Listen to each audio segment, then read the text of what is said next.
Okay, welcome back. This next stage that we need to do is connecting you with personnel, situations, information. Whether you know it or not, you are connected to us as a personnel, and you are more than a number and all of that, but those number things do drive us because we have to make sure that we keep things in order. One of my greatest honors is to work with two amazing people in my director roles. I work with other people as well, but I have two amazing directors that make me look really good, and so I'm very thankful for them. So I've asked Heather Miller, who is our Director of APS Services, to come up and kind of walk you through some of those personnel issues as our next segment. So welcome, Heather.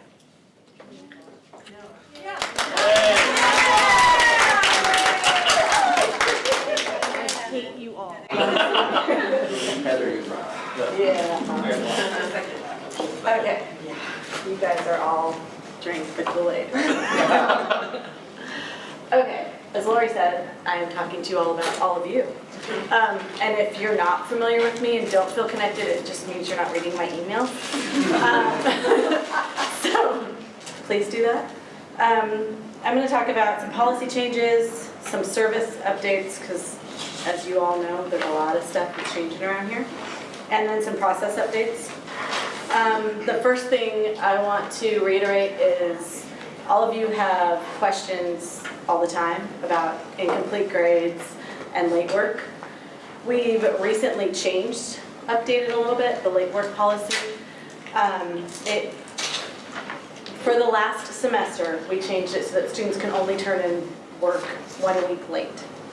20% reduction, no late work after that, unless they've contacted you beforehand, some extenuating circumstance, their 5th uncle died that week. I heard it all. I know you all have too. And then what we changed this session is there's no late work after the 5th week. That's it, done. Sorry, you're off to your next class. We're not doing late work anymore. Some students are frustrated by this, but we have to set them up for success, and the only way to do that is to hold them accountable to the timelines of their classroom. So that's the late work policy. It's 20%. Shouldn't be any more, shouldn't be any less. And the issue with that is some professors aren't doing that, and then when other professors do, students go, my other professor didn't do that, and it makes all of us look like we're not in the same line of thinking, and that just causes problems. So please, for my sake, as well as all of your sakes, keep up with that 20%. The other huge issue we seem to still have is plagiarism. I just had a student last night, his entire paper was plagiarized. It was all one big cut and paste. It's beautiful. David's going to talk to you a little bit more about the Turn It In program. Use it. It's wonderful. It will help you with plagiarism. It helps you with grammar. You can grade inside of there soon, we hope. It will feed the grade automatically over into advanced, so you don't have to do it twice. We're working on that. It's working. It's in the works. For attendance, it is still, for on-site, you do the first 2 weeks of attendance and enter them into Empower. For online, I'm doing that with a little help from my friends. And we're entering that in Empower, and that's how we're doing attendance verification. And all of that is extremely important. All is tied to financial aid, all is tied to verification. It may seem like a really little thing, it's absolutely not. Is there any questions about any of that? Okay, services update. So we now have this front desk reception area now that we're on this campus. Tina is working in the afternoons, and she is here until 6 p.m. We are having classroom locations put on the TVs inside of every building in an effort to help students. I also have it sitting out on the front desk in written form so that students can come into the front desk and Tina can help them find their classes.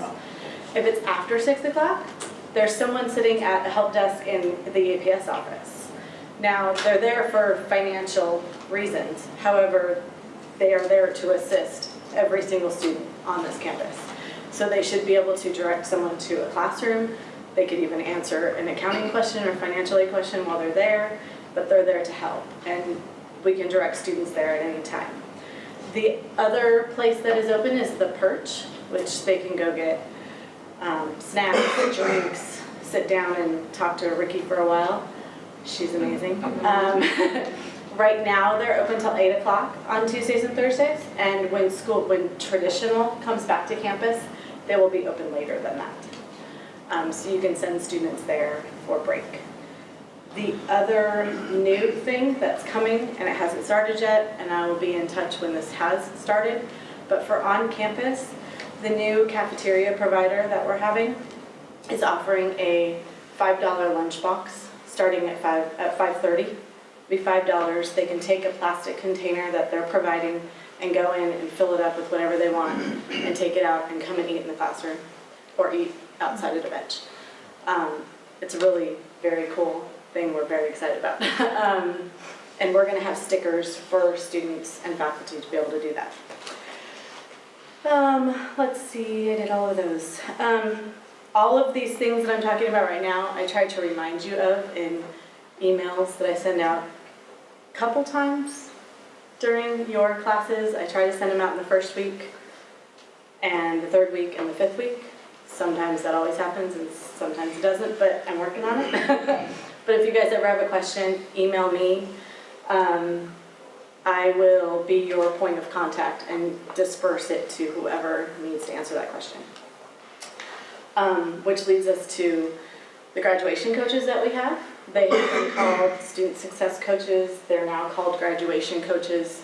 And if you have student issues, contact me and I will send it to the correct graduation coach. If you have a student that's disappeared, if you have a student that's having issues that you're concerned about, grading issues, financial issues, anything you hear, let me know and advise the student to go to their coach. And if they don't know who their coach is, they can come to me, or you can shoot me an email and say, hey, this person's having an issue, and I'll find out who the coach is and direct their coach to contact them.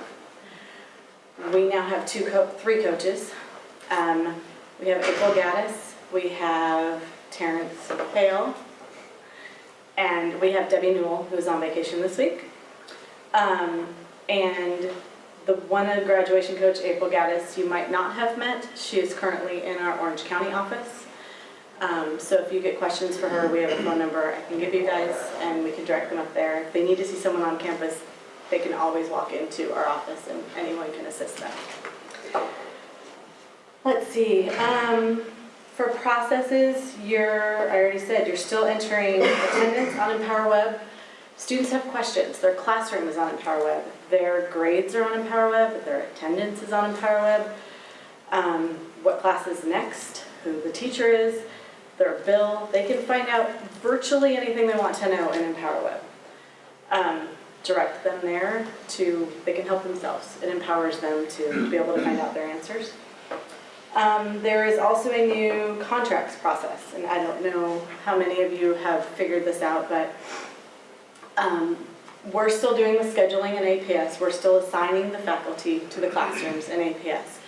Teresa is the HR that's sending out the contracts now and collecting them, but you still need to tell me when your grades are in so that I can release your contract. And if you don't email me and tell me, I don't know, and I know you don't like to get paid, so please email me and tell me. Which leads us to grades are due by 2 weeks. That no late work after 5 weeks really helps out being able to get them done in 2 weeks.